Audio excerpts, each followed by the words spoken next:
Hi everyone. Welcome to another edition of Coffee with Father James, and you're probably wondering, where is he this week? Well, we were supposed to be outside and walking around, but it is raining on and off, so we are kind of in and out in one sense. I'm standing on the porch of the parish center at the St. Peter's location of Our Lady of Guadalupe. And by the way, I have a new mug. I should explain my mug. It says here, this is a homemade, not a homemade mug. This is a craft-made mug by it was given to me by a parishioner, and it was an artisan, I think a local craft person in town, and it's a bit of a boast on this. Now, so I had nothing to do with the text, and I'm wondering if it's a bit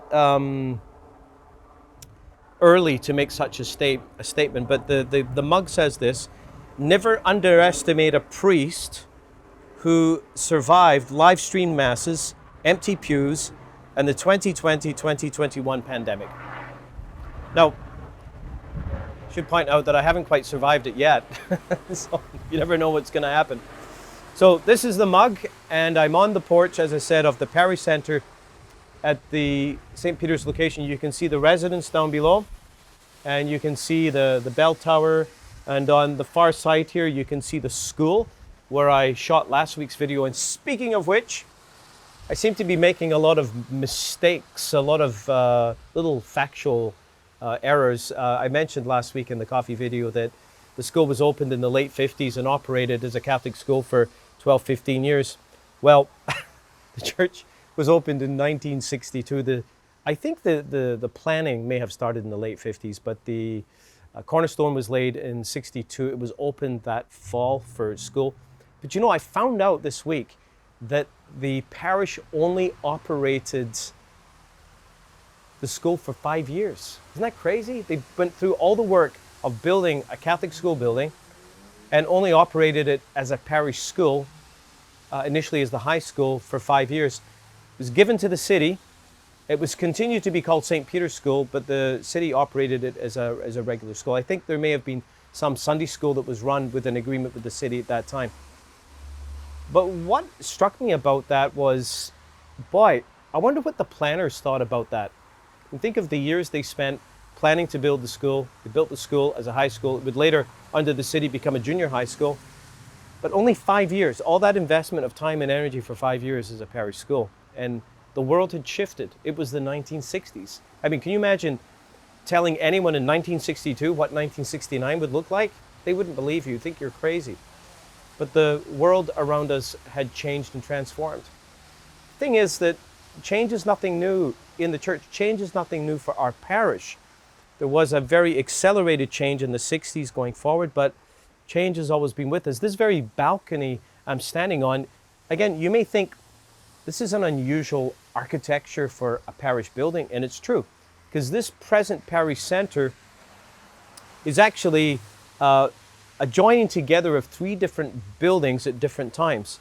So this original building with the balcony is actually very old. I'm pretty sure it goes back to the late 1800s, because this building, I'm told, was originally the summer home of the president of Dalhousie University. And for those of you watching from afar, it's one of the major universities in Nova Scotia. So this was the countryside back in the late 1880s. And so you can see, it looks like a summer home. It's got this big balcony. And when I think it may have been built before I don't know when it was built, but in 1882, I think this first stone Catholic church was built down below on this site. And at some point, the parish acquired this property, and the old summer residence of the president became the rectory for the priest. The priest lived here. And then in the 1970s, once the priest moved in, there was an apartment built onto the backhand for the housekeeper, like a standalone apartment. You can see that when you go around the back. And in the 1970s, the parishioners built a kind of hall onto this side of the building. So 3 different things representing particular needs of a parish at a particular time. And the one constant in all of this has been change of how our buildings were used to serve the mission of the church. I've been speaking a lot the last couple of weeks about our need to tackle the building issue.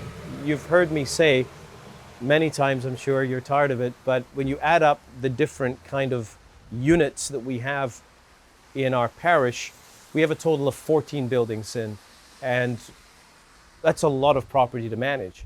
And the question is, how do we work so that our infrastructure is actually supporting the mission of the church? So that's the challenge for us. I said a couple of weeks ago that we had prepared a document and had sent this document to the bishop. It's a very long document, a lot of work, a lot of research had gone into it. And remember, from a few weeks ago, the request was to have the bishop's permission to move to a phase 2 consultation around the question of the closure of particular buildings, which would be Immaculate Conception Church and St. Paul's Church.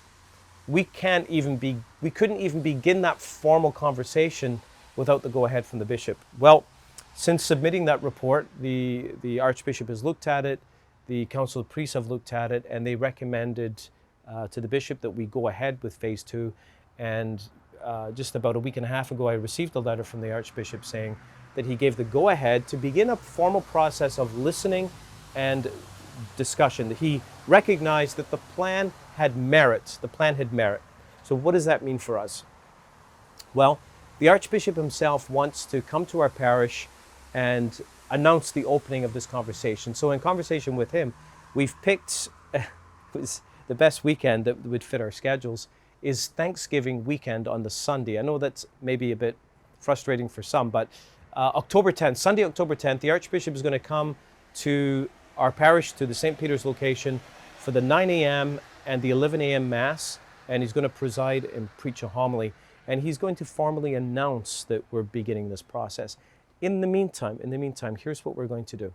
I've been working on forming two committees.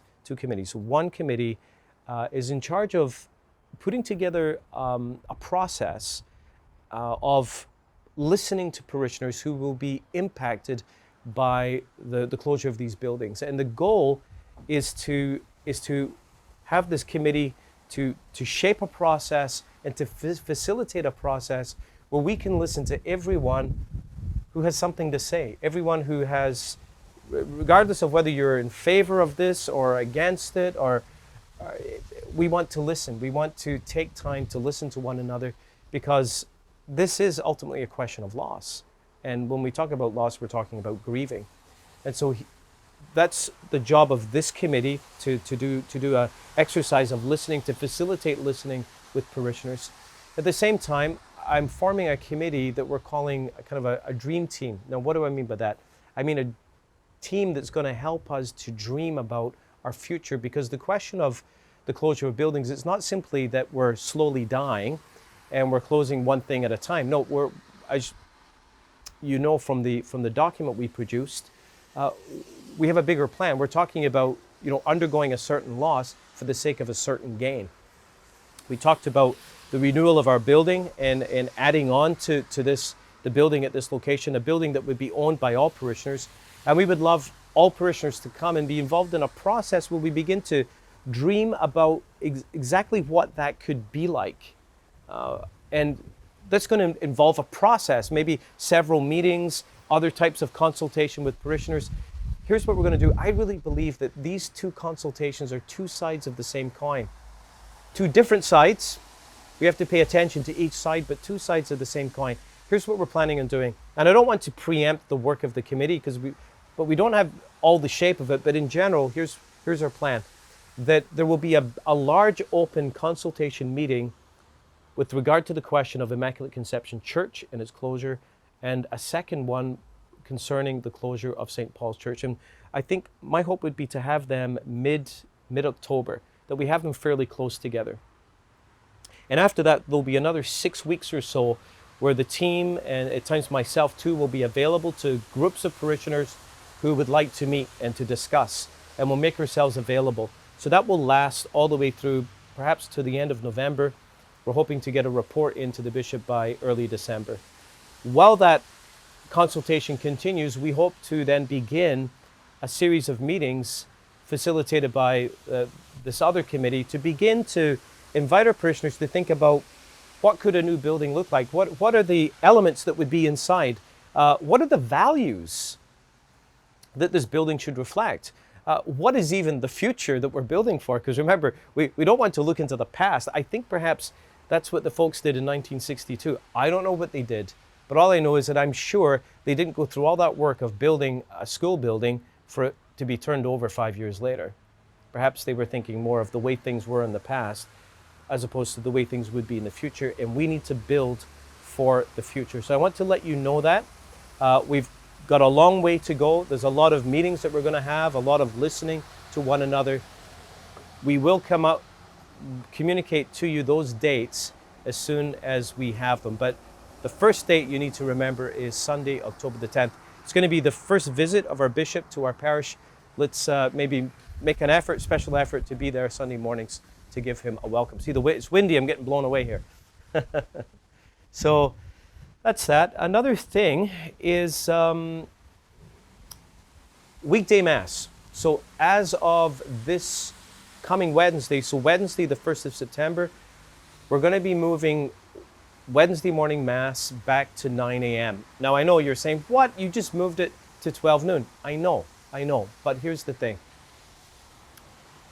We're working with Father Pat Cosgrove, who's working full-time with Chalice. He's retired from parish ministry. He's trying to work out his schedule, and so we're experimenting. And he thought at first that 12 noon would be best for him. Turns out that it's not. So we're doing the best we can, folks. Please, again, be patient with us. We're doing the best we can to get into a new rhythm. So starting in September, Wednesday Mass is going to go back to being at 9 a.m. Speaking about Masses, weekday Masses, a couple of months ago, we put out a video series, short video series called Mass Confusion, where we address the question of Mass intentions. And it seems that my attempt to deal with Mass confusion has created a little bit of confusion. Although I think at least I would like to think, if you watch those videos carefully, it maybe won't be confusing. We're not doing away with Mass intentions. That was never the plan. We still, if you want to have a Mass card, we're still doing that. We never stop doing that. If you want to have a Mass offered for a particular intention, that is continuing. Just drop by the office, you can get that. And what that means is that some priest somewhere will offer the prayer of the Mass with the intention that you request. The thing that we're changing is the practice of booking a particular date of a Mass by paying a certain amount of money so that no one else can get in on the intention. That's what we're not going to do anymore. We're not going to take money for that. We'll still pray for your intention. No, so what do I mean by this? I'm talking about very special dates, like the anniversary of a loved one's death, or a date that's particularly important to you. It means something to you. Or if you want to perhaps gather family members locally to come together for Mass on a particular date for maybe a loved one who's passed away, we can still do that. We'll still offer Mass. We'll still pray for your loved one. We just don't want your $10. No one gets to buy the Mass for that date. That's really, maybe I could have saved a lot of time and energy by just saying it like that, because that's all we're changing, really. So if you want a Mass card, no problem. That's called an unannounced Mass. It's not fixed to a particular time and place. As of the beginning of September, we're going to roll out this new way of doing it. So if there is a special date that you want to bring family members to a weekday Mass, just call the office and let us know, and we'll take down your information. And on that morning, if you show up, say, with family members at Mass, I'll know, or the priest will know who you are, and we'll be able to greet you and pray in a special way for your loved one. So I hope that makes a lot of sense to you. Now, there's a lot of other things I could tell you about. There's so much going on as we get ready to ramp up for September in the realm of catechetics, and our plan to start a kids ministry program and youth ministry and family catechesis, and to get Alpha going. And Jen is doing amazing work with getting the North End location geared up and activities to reach out to the poor. One of the things that's happening, just for you to keep it in your prayers and just so that you know it's happening, is our parish is involved in providing a meal to the 40 residents of, I believe, what is a correctional facility or a kind of halfway house called the Jameson Center in a couple of weeks from now. So there's a lot of things like that that our parish is involved in. You know, there's so many things that our parishioners do that have blown me away. It's absolutely incredible. So I just want you to ask you to keep that in your prayers and let you know that things like that are ongoing. One final thing. I know I keep saying that. As I mentioned last week, we're looking at cleaning up our database and actually eventually to move to a new cloud-based system where there's going to be multiple access points that are secure, much more dynamic and flexible for working with people. We want to clean up our database. Our current database, I think, is quite old. So here's the request. If you've changed your address in the last 5 years or changed your phone number or your email address in the last 5 years, could you please contact the parish office? Just give us your new contact information. It would make things a lot easier as we move forward to clean up the database and get things in good working order. So, I don't know if it's still raining. Yeah, a little bit, still a bit rainy. So I'm going to sign off. I'm going to take a drink out of my I Survived the Pandemic mug. And God bless you and have a great week. Take care.